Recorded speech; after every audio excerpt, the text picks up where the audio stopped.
찬송가 252장 나의 죄를 씻기는.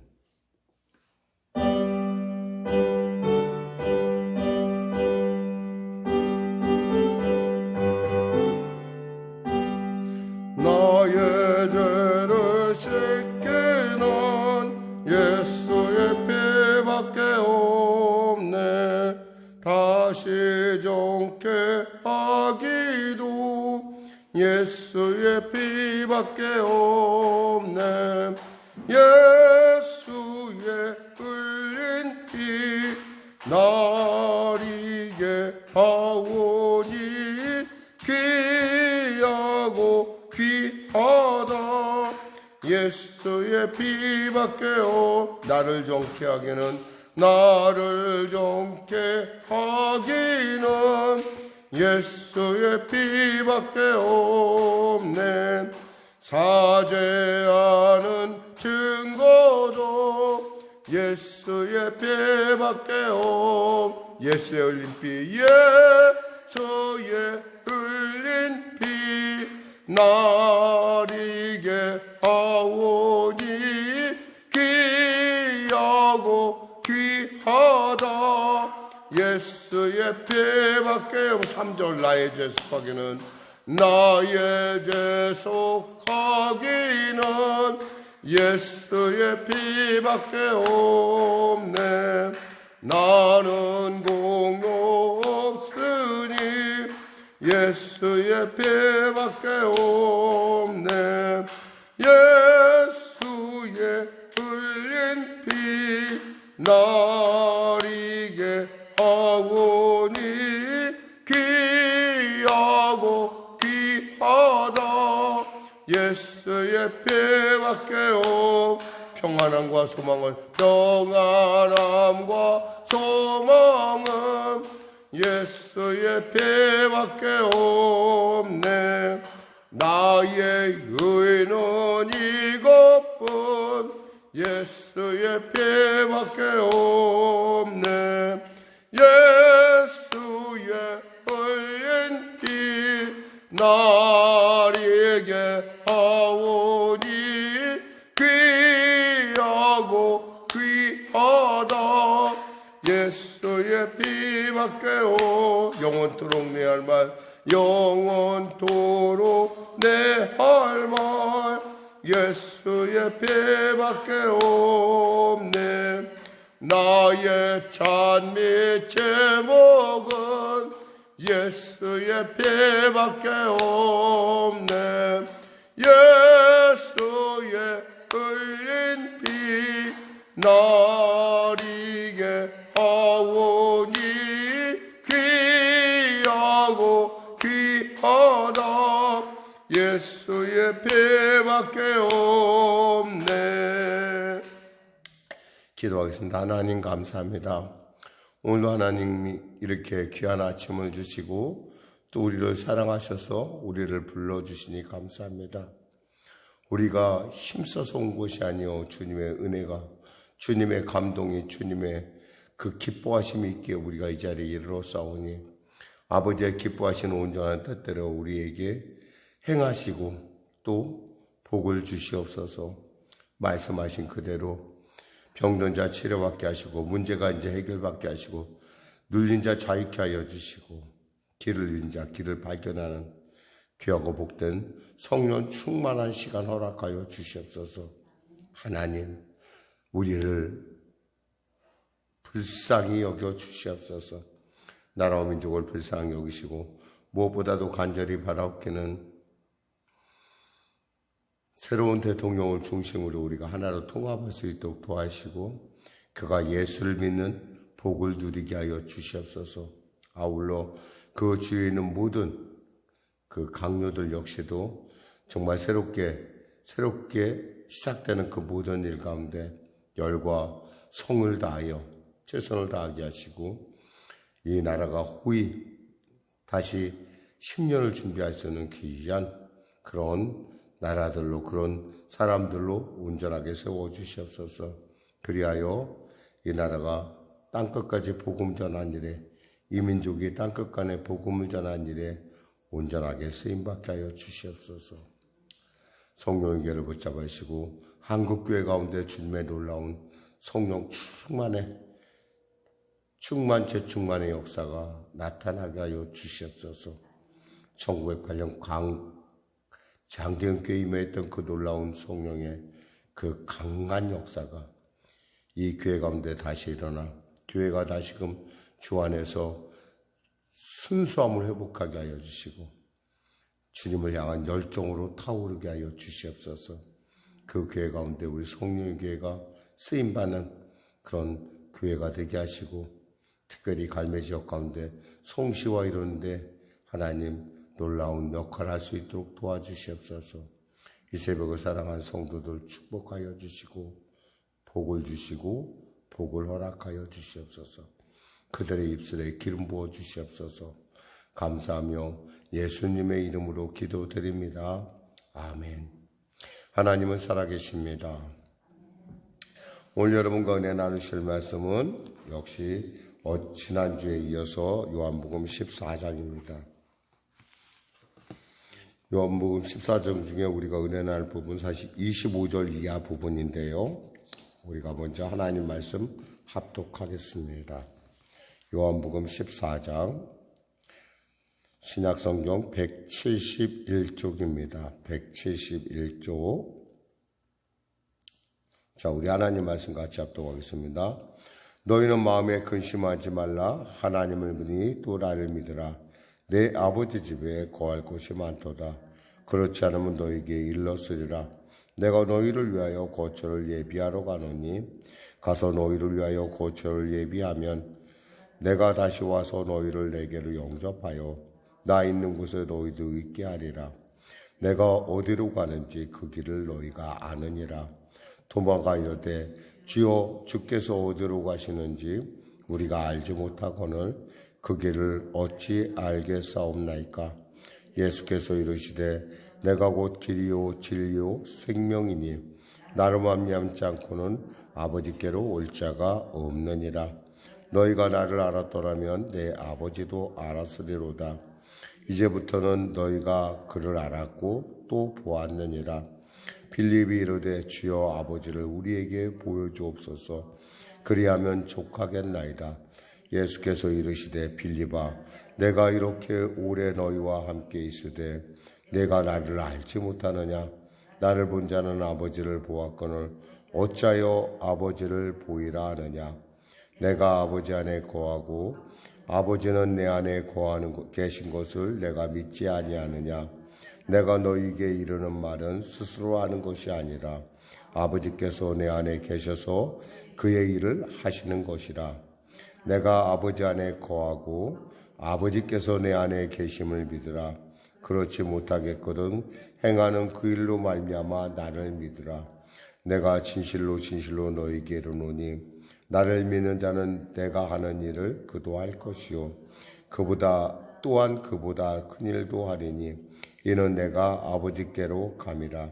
너희가 내 이름으로 무엇을 구하든지 내가 행하리니 이는 아버지로 하여금 아들로 말미암아 영광을 받으시게 하려 함이라. 내 이름으로 무엇이든지 내게 구하면 내가 행하리라. 너희가 나를 사랑하면 나의 계명을 지키리라. 내가 아버지께 구하겠으니 그가 또 다른 보혜사를 너희에게 주사 영원토록 너희와 함께 있게 하리니 그는 진리의 영이라. 세상은 능히 그를 받지 못하나니 이는 그를 보지도 못하고 알지도 못함이라. 그러나 너희는 그를 아나니 그는 너희와 함께 거하시며 또 너희 속에 계시겠습니다. 내가 너희를 고와 같이 버려두지 아니하고 너희에게로 오리라. 조금 있으면 세상은 다시 나를 보지 못할 것이로되 너희는 나를 보리니 이는 내가 살아있고 너희도 살아있겠습니다. 그날에는 내가 아버지 안에 너희가 내 안에 내가 너희 안에 있는 것을 너희가 알리라. 나의 계명을 지키는 자라야 나를 사랑하는 자니 나를 사랑하는 자는 내 아버지께 사랑을 받을 것이요 나도 그를 사랑하여 그에게 나를 나타내리라. 가롯인 아닌 유다가 이르되 주여 어찌하여 자기를 우리에게 나타내시고 세상에는 아니하려 하시나이까. 예수께서 대답하여 이르시되 사람이 나를 사랑하면 내 말을 지키리니 내가 내 아버지께서 그를 사랑하실 것이요 우리가 그에게 가서 거처를 그와 함께 하리라. 나를 사랑하지 아니한 자는 내 말을 지키지 아니하나니 너희가 듣는 말은 내 말이 아니요 나를 보내신 아버지의 말씀이니라. 내가 아직 너희와 함께 있어서 이 말을 너희에게 하였거니와 보혜사 곧 아버지께서 내 이름으로 보내실 성령 그가 너희에게 모든 것을 가르치고 내가 너희에게 말한 모든 것을 생각나게 하리라. 평안을 너희에게 끼치노니 곧 나의 평안을 너희에게 주노라. 내가 너희에게 주는 것은 세상이 주는 것과 같지 아니하니라. 너희는 마음에 근심하지도 말고 두려워하지도 말라. 내가 갔다가 너희에게 온다 하는 말을 너희가 들었나니 나를 사랑하였더라면 내가 아버지께로 감을 기뻐하였으리라. 아버지는 나보다 크심이라. 이제 일이 일어나기 전에 너희에게 말하는 것은 일이 일어날 때 너희로 믿게 하려 함이라. 이후에 내가 너희와 말을 많이 하지 아니하리니 이 세상의 임금이 오겠음이라. 그러나 그는 내게 관계할 것이 없으니 오직 내가 아버지를 사랑한 것과 아버지께서 명하신 대로 행하는 것을 세상이 알게 하려 함이로다. 일어나라 여기를 떠나자 하시니라. 아멘. 저는 오늘 본문 말씀을 중심으로 특별히 오늘 본문에 따른 보혜사 성령님에 대한 말씀으로 은혜를 나누기를 원합니다. 14장에 우리가 첫 시작할 때 주님께서 우리에게 하시는 말씀은 근심하지 말라라는 거였어요. 근심하지 말라. 내 아버지 집에 거할 곳이 많도다. 사실 이 말씀은 저는 이렇게 주로 이제 자신의 어떤 진로에 대해서 고민하는 분들, 특별히 이제 내가 만일에 이 땅을 떠난다고 하는 그런 분들에게 사실 그런 분들에게 많이 이 말씀을 전합니다. 이 말씀의 힘이라는 게 얼마나 놀라운지 그 말씀을 전하고 그 말씀을 같이 나누다 보면은 두려움이 사라지고 또 그 말씀 안에서 성령의 기뻐하심을 우리가 발견할 수 있습니다. 성령께서 우리에게 밝혀주는 것이라는 것은 우리가 그냥 머리로 알고 이해하고 이성으로 이해하는 것하고 조금 차원이 좀 다릅니다. 예를 들면 성령께서 우리 마음속에 가르치고 깨닫게 할 때는 그것은 우리의 삶의 변화를 유발합니다. 그러니까 왜냐하면 그 정도로 우리 마음 깊이 그 말씀이 내 안에 새겨진다는 거죠. 그래서 그 말씀대로 사는 것이 얼마나 기쁜지 그리고 얼마나 행복한지 그전에는 그냥 그 말씀이었어요. 그것이 말이고 그것이 그냥 내 안에 어떤 커뮤니케이션의 수단이었을 뿐이에요. 그런데 이 성령이 우리 가운데 임한다는 것, 즉 지혜와 계시형이 우리에게 임한다는 것은 그 말씀의 깊이 주님의 마음을 우리가 터치할 수 있다는 거예요.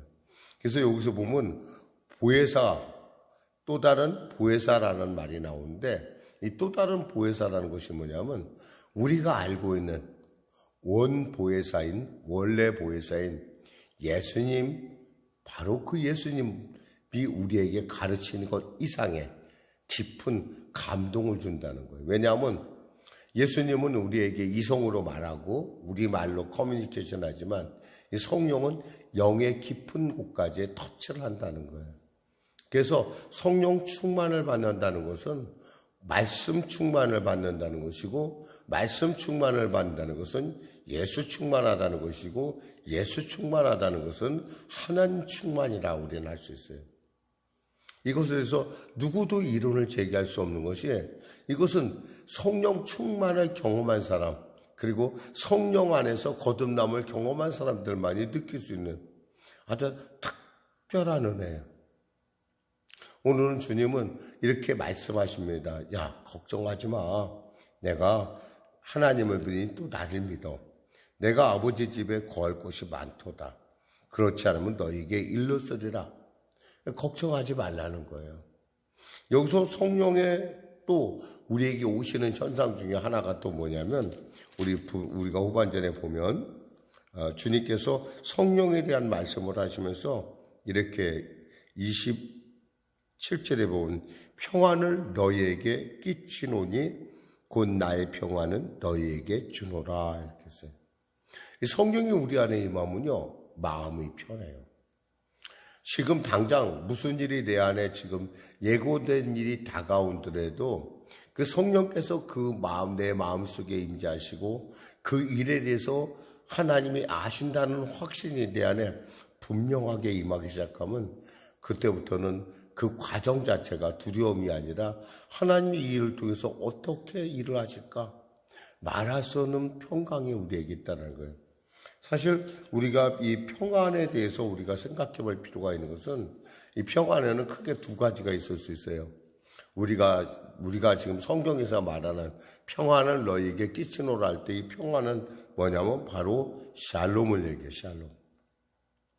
이것은 우리 마음속에서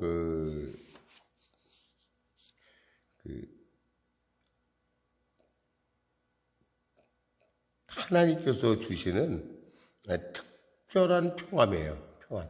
그러니까 이 평안은 세상에 우리에게 어떻게 할 수가 없어요. 근데 보통 사람들이 얘기하는 피스라는 말, 평안은 이것은 좀 강제적인 평안을 얘기해요. 왜냐하면 그 원래 뜻이 팍스라는 말이거든요. 피스가 아니라 팍스라는 말이 원래 원어고, 원어에서 우리에게 영어로서 변한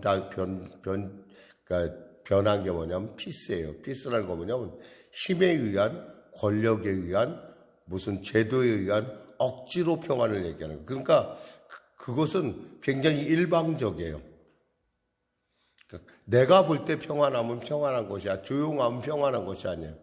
흔히 말해서 우리가 오늘 우크라이나 사태를 우리가 보지만은 그가 추구하는 흔히 말해서 그 러시아 공동체, 러시아를 중심으로 한 어떤 공동체의 평안이라는 것은 자기의 평안을 얘기해요. 우크라 사람들에겐 그것은 평안이 아니죠. 이 평안은요, 주님이 주시는 평안은 그런 평안이 아니에요. 우리 모두에게 유익을 지키는 평안이에요. 사실 평안을 깨는 그 깊은 이유를 한번 살펴보면 이렇습니다. 5가지, 우리 평안을 깨는 게 5가지의 적이 있다고 그래요. 첫째는 탐욕. 그러니까 우리가 많이 갖고자 하는 마음. 그럼 평안이 깨져요. 야욕. 흔히 말해서 우리는 이것은 성취욕이라고 할 수 있겠죠. 이런 거, 나도 꼭 그걸 해야겠다. 나도 꼭 이루어야겠다라는 말씀은 우리 평안하지 않아요. 또 야욕입니다. 그리고 그 다음에 뭐냐면 질투예요. 내가 넉넉히 가지고 있으면서 자족하지 못할 때 이 사람은 평안하지 않아요. 또한 분노를 얘기해요. 분노. 그러니까 자기 마음을 다스릴 줄 몰라서 이게 혈기가 나타나는 거예요. 이런 사람은 평안할 수가 없어요. 그 다음 교만이에요. 정말 우리가 이 교만도 문제예요. 진실하지 못함. 자신 앞에 겸손하지 못하고 자신을 바라보는 이런 사람은 평안할 수가 없어요. 여러분 윤석열 우리 이제 대통령 되신 당선자에게 물어보세요. 당신 평안합니까? 뭐라고 하겠어요? 자신이 분명히 꿈꾸던 대통령이 됐어요. 평안하냐고 물어보면 그분이 그럴 거야.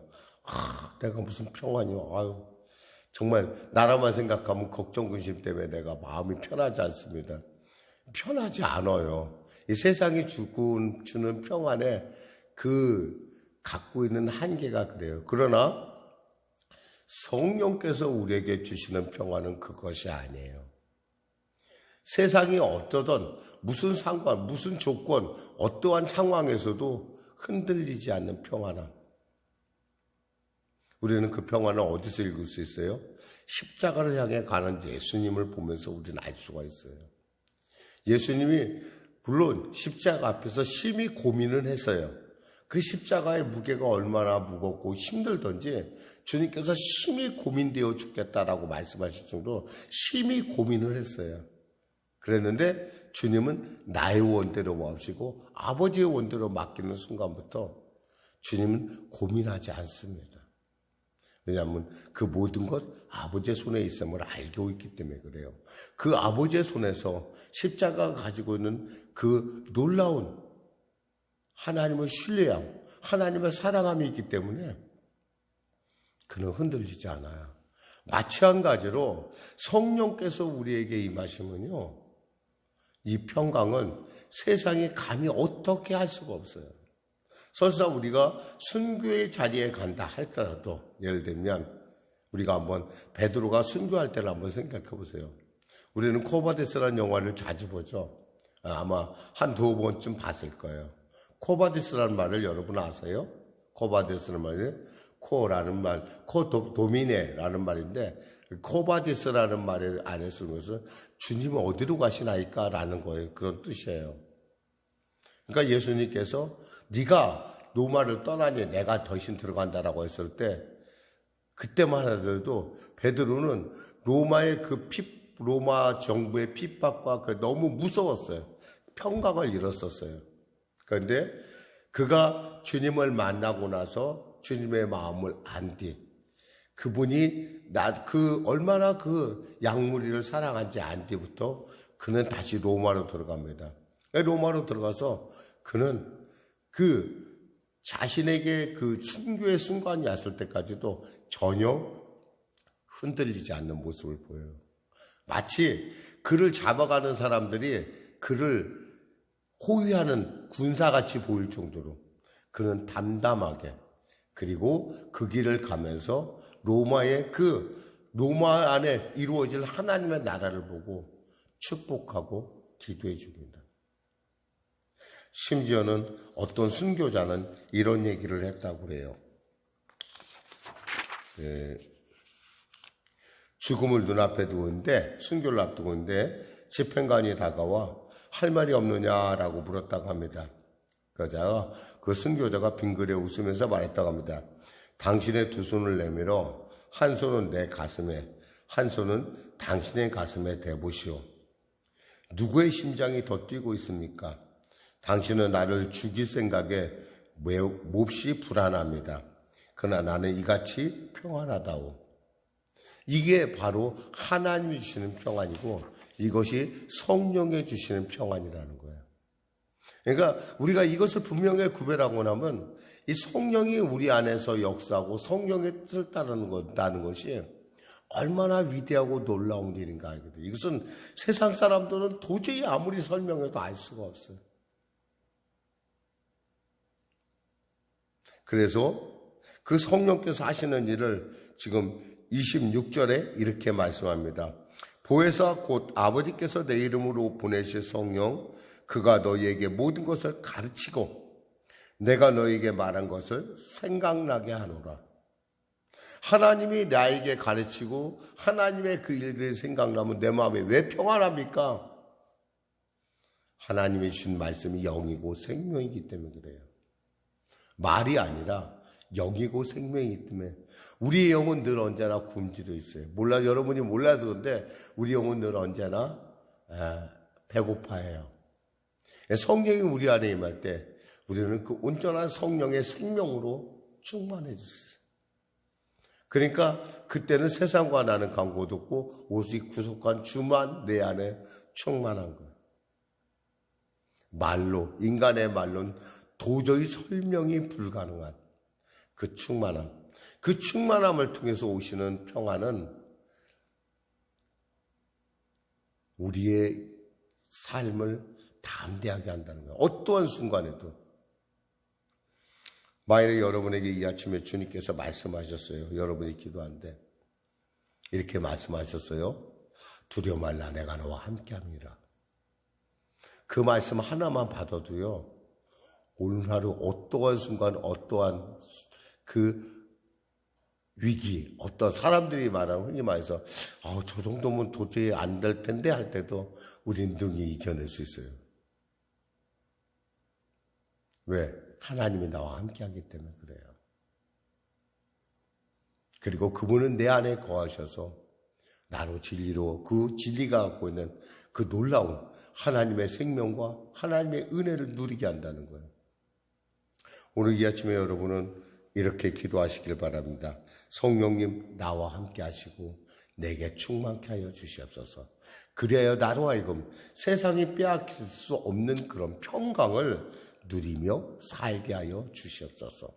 오늘 어떠한 순간, 오늘 내 삶에 일어나는 어떠한 순간조차도 그 모든 것이 하나님 안에 있고 하나님의 말씀, 길이요 진리요 생명이신 그 말씀 안에서 내가 복의 근원이신 하나님께로 가고 있음을 알게 하소서. 이런 사람은 세상에 이길 수가 없어요. 기도하겠습니다. 하나님 아버지 감사합니다. 오늘 말씀을 전했습니다. 사랑 우리 성령의 성도들에게 성령 충만 허락하여 주셔서 세상이 맛볼 수 없는, 세상이 줄 수 없는 그 영원한 평강이 그대의 삶을 통치하게 하여 주시고 그 삶을 통해서 주시는 하나님의 지혜가 우리로 하여금 오늘 이 땅에서의 삶 가운데 주의 영광을 나타내는 주님을 기쁘시게 하는 이유가 되게 하여 주시옵소서. 예수님의 이름으로 기도드립니다. 아멘. 우리 말씀 생각하고 찬양하고 기도하겠습니다. 찬송가 182장입니다. 강물같이 흐르는 기쁨 성령 강림함이라.